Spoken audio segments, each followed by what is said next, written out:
allesammans, coming at you from the land of the free here in Florida today. I'm away on a work trip this week, so just making some freestyle video here, not my usual ones with the sources, but this video is still, I think, gonna be one of my top 5 most important ones that I've ever made. Sympathetic magic.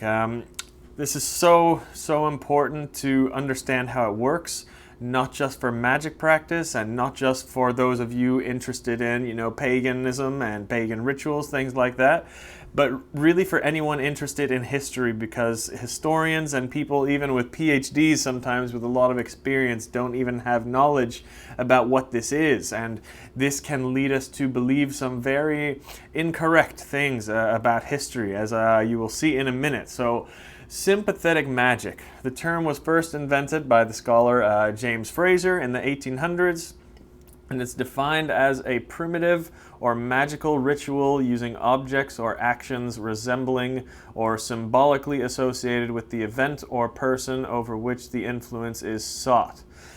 So what that means is we're doing something over here. Because we are trying to imitate something that we want to have an identical effect over there. It's also called imitative magic is a name for it. One example that you all know of this is voodoo dolls. You make a doll resembling someone else, and what you do to that doll will create certain effects on that person. It's from the West African tradition, but we actually did this in the north of Europe too. In Scandinavia, they were made out of dough or clay. That's the most famous example of sympathetic magic. Another one is simply walking around in circles. This is done before magic practices. It was also done in pagan holidays and pagan offerings. And the idea is that you walk around in circles so that the spirits and other energy also moves around in a circle. Like you summon that energy there, instead of letting that energy pass right through, you summon it there and it will stay there and walk around in a circle too. That's a perfect example. This, by the way, is also what spindles are for in part. Like we see the Norns use and so many other cultures around the world using spindles. So instead of making yourself dizzy, spinning around, you use the spindle and you spin that around, and different cultures believed that when you sung a song or did certain acts, when you were using this thing while the spirits were here and summoned and coming around in circles, that would bring the desired effects. Again, something that humans do all over the world. We can also count cave paintings or rock art. Some scholars have categorized those as sympathetic magic. Very ancient humans painting maybe a successful hunt or a successful battle or journey so that the humans would have that same successful outcome. That's a possible explanation. Other well-known examples are herbal remedies. For example, walnuts are given to people with some cognitive or brain problems because they are shaped like the brain. Beetroots are given to people to heal health problems that have to do with the blood. Male infertility is fixed by feeding them carrots or bananas because those are all shaped like a cock. So that is believed to bring increased male fertility. We find these same types of rituals in the folk tradition from all over the world. And honestly, most examples of things that we label as magic from around the world can be classified under sympathetic magic. Most of them, not all. So let's talk about some of the Norse magic specifically and pagan rituals. We can speak about blood. The Norse and Germanic spirituality always sprinkled blood on their altars, the piles of stones where they were going to be making their offering, or they used blood or some sort of red coloring to write their rune inscriptions or magical objects. And the blood is believed to contain, and all over around the world, blood is believed to contain part of the life force. So this was believed to put the blood on the thing and bring to life some of these inanimate things when writing inscriptions in some sort of red. Fertility rituals are also a very big one. We especially have this in ancient Rome before Christianity, but of course a similar thing was done all over Europe and in the Norse world too, at various harvest festivals when it was time to plant the new seeds in for the coming year. At that same festival, at the same time they were planting the seeds, the chieftain or the king of the tribe would dress up as the fertility god or the rain god. It would be Jupiter in Rome, or it would be Thor or Freyr in the Scandinavia.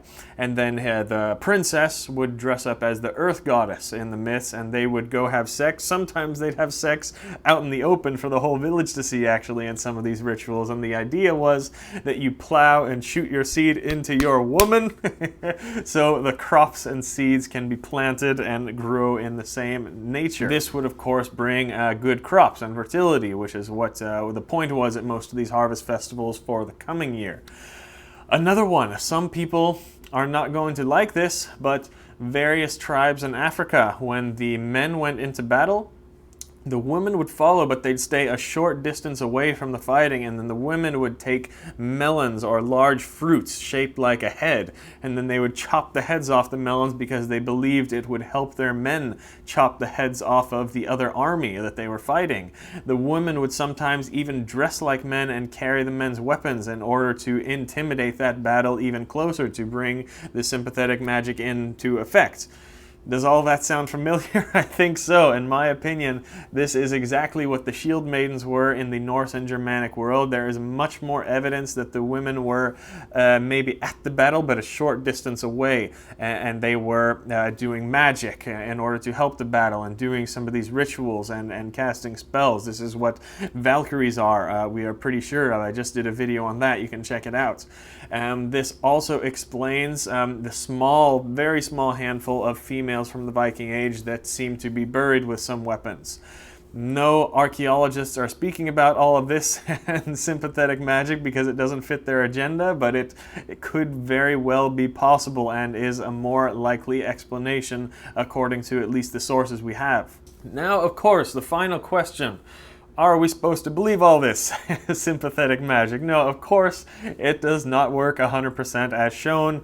We all know that. Yeah, if I take a voodoo doll shaped like my boss and pops its head off, he's not going to lose his head. If my woman dresses up like me when I have a fight and cuts the head off a watermelon, my opponent's head is not going to fly off into the crowd. But it might help, you know. The point is, by doing these imitative things, is that the energy and the spiritual entities that are around, they spread and they help bring similar effects to the nearby areas. You know, it's one of those things like the Pirates of the Caribbean. A jar of dirt. Will a jar of dirt help? If you don't want it, give it back. No. Then it helps. So you see what I mean? These are just a few examples, but already you guys can see how our view of spirituality and history in general can be really skewed if we don't know all the facts and if we don't understand why ancient humans did certain things like this. You know, we have to look at parallels from around the world and explanations from other places, because our written sources that have survived until today don't have the answers. But the reality is all of our cultures were not that different at the end of the day. So yeah, I just went over a few examples here as a preview, but there are thousands, if not hundreds of thousands of examples of sympathetic magic from all around the world. You guys can do some more reading about it yourself if you like. There's a very famous old book called The Golden Bow. Link will be in the description below, and you can start to see when you read that or do any study of it online that many things that humans did back in times where we today say, what the fuck? They can actually be explained by this sympathetic magics. So, hope you enjoyed that video. That's just me freestyling here in my hotel room. I'll be back in town. Actually, I'm traveling a lot the next couple weeks, so it might be some more of these, but we'll see what I can do as far as the videos coming. But that's all. Vi ses nästa gång.